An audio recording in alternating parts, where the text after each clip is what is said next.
Now, I talked about the beginning of Madden every single year. I'm going to remind you guys, man defense, man defense, man defense. At the beginning of the year, that is going to be the meta. That is always how it is for probably the first 2 or 3 weeks every single year. I promise, I would be willing to put money that is how it's going to be. From my experience in the beta, man defense is good. Match defense is incredible. So, into MUT. We're going to dive into MUT a lot more in this video. If you guys don't like MUT, well, sorry. This really isn't applicable for you. But for my MUT guys out there, which is a third of you, MUT is, I don't know if you can say different. It's not really different, okay? There's abilities that have been split. There's abilities that have been added that we don't know about. There's abilities that have been taken out that we don't know about. But let's start with the OP ones, okay? Let's start with the ones that you definitely are going to need in Madden 23 whenever they become available in MUT. Obviously, things can change as time goes on. Abilities become more widely available to different players. Number 1 abilities, okay? We're going to put these together. Gunslinger and Pass Lead Elite. You're like, wait, what? Yes, this year you're going to need both of them. Gunslinger is no longer the Gunslinger that we know and love, where it gets increased velocity and increased throw animation. It has now been split into Pass Lead Elite and Gunslinger. Gunslinger simply gets you faster wind-up speeds. Pass Lead Elite gets you that increased velocity. Those you will need if zones do not get changed. You will absolutely need both of those to be able to get the pass off. Number 1 reason we talked about this last time is because the pass rush is so incredibly good. You absolutely will need those. Don't believe me? Get into regs. If you have the beta, get into regs and use Aaron Rodgers and then use Tom Brady. You will see there is a significant difference between the two. It is crazy. It's that we're not going to talk about regs, but those abilities you will need. Now, talking about how some other abilities have been split up, we think about One Step Ahead or short OSA. It's now, what is it called? Shade outside. It's not like shade in, shade out, some sort of abilities based off the routes the receivers run, okay? If I believe it's a route, if it's ran inside the numbers, the shade inside or whatever it's called, it comes into play outside the numbers. It's the shade outside. I believe that's how it works. And we don't have access to all these abilities in MUT beta, so we don't really know if they work or not. It's one thing we will find out very quickly. But those have been changed. Again, because we don't have access to them, I don't know how good they are or how bad they are. If One Step Ahead is like it is this year, it is essentially going to say, hey, if they have a route tech gets negated on half of the routes, which to me is absolutely wild. Drink of water, boys. Don't forget to drink water. So, yeah. I don't know how good those are. It's just a new way they're going to go ahead, and it seems to be running the 1 step ahead on your cornerbacks or anybody that can get it. Now, moving on. Acrobat is still in the game. When I was trying Acrobat, I believe you can only have it on Jalen Ramsey. I believe he's the only guy that gets, oh no, the 2 players can get Acrobat. When I was running Acrobat, I didn't really see them go super stupid crazy. And in the beta, you're limited to Rams on offense, Rams on defense. The beta, to me, is to get a feel for how the game's going to play out at the beginning of the year, but it's not really a good chance to lab because you're limited to playbooks and MUT, you're limited to abilities, etc. So this is my experience from MUT. When it comes to the defense abilities, not a whole lot has changed. I have not tried the deep out zone KOs yet. I will get back to you guys in a separate video when I do try those.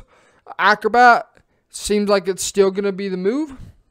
Other than that, I'll put it like this. If there are any pass rush abilities that are available when the game drops, on some players, they're a waste of AP. And the reason for that is because the pass rush is literally that good. You don't need to have an ability for the pass rush to get home. So don't even waste your AP on that. Now, that's a little bit about defense. We talked about offense at the beginning of the video. I want to go back to offense again. Post-ups. Double team feature does not work super consistent. I talked about that in the last video. So again, if you're playing the beta currently, do not use post-ups because the double team feature works probably 50% of the time. An example of this is I was going against a D-line user and I have post-ups on both my left and my right guard. I knew who he was using the entire time. I'd go to double team him, and the double team would never activate. It's like the guard and the center just don't coincide together very well. Now, it was a nickel package, so I don't know, maybe that had something to deal with it.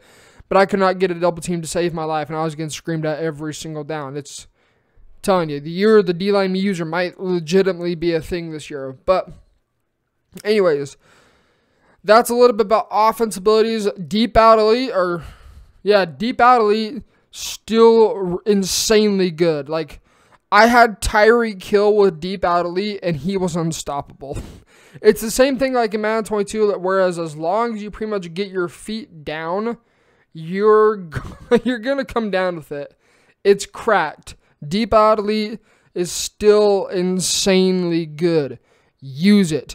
Now, I had a combination on Tyreek Hill of deep out elite and deep and mid-in elite. I had a combination of the two. And mid-in elite was, I don't think it's really changed on the depth for deep out, short, mid, and deep. I don't think the depths have changed for that. But those two abilities alone, let me tell you, these catching abilities are insane. They are broken. They are so freaking good. We thought deep out elite was good this year. Let me tell you, it's a whole different level of cracked. And high point passes, oh baby. Tyreek Hill, I'll put it like that.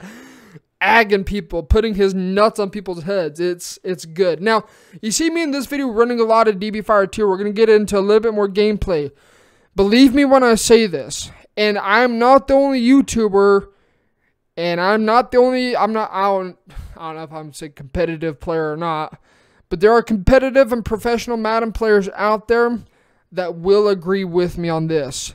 DB Fire 2 out of the $326 is going to hands down be the best defense in Madden 23 at launch.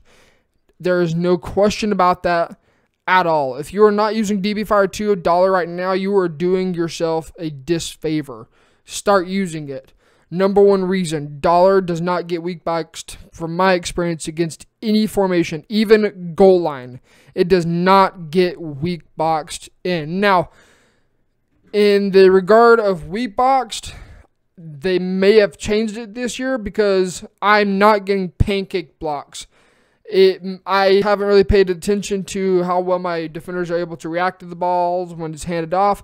Maybe that's still a thing in the game. I don't know. They might be a little bit slower, but you do not get weak boxed in almost all sets in the game. Now, given this is only from me playing the game for 2 weeks, so there will be a lot more I'm sure we'll learn as the game does come out. But DB Fire 2 is going to be the best blitz in the game. A-gap, edge pressure, B-gap pressure, like, guys, it's going to be cracked. It is going to be that good. DB Fire 2 has officially come back. And boys, it is going to be freaking amazing. Okay, we are already ahead because I like to use DB Fire 2 a lot out of the $1. Not a lot of people are in $1. So we're already ahead in that regard because I know how the defense works. Gap shoots are definitely different. They are 100% different this year.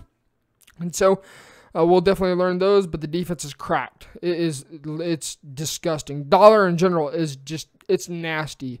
Talked about match defense. It's really good. Man defense, as always, at the beginning of the year, nobody has man beaters because those tend to change year after year. There are some consistent ones in next gen, like dig routes and whip routes from the tight end, or any tight end route will beat man defense. You can consistently rely on those every single time.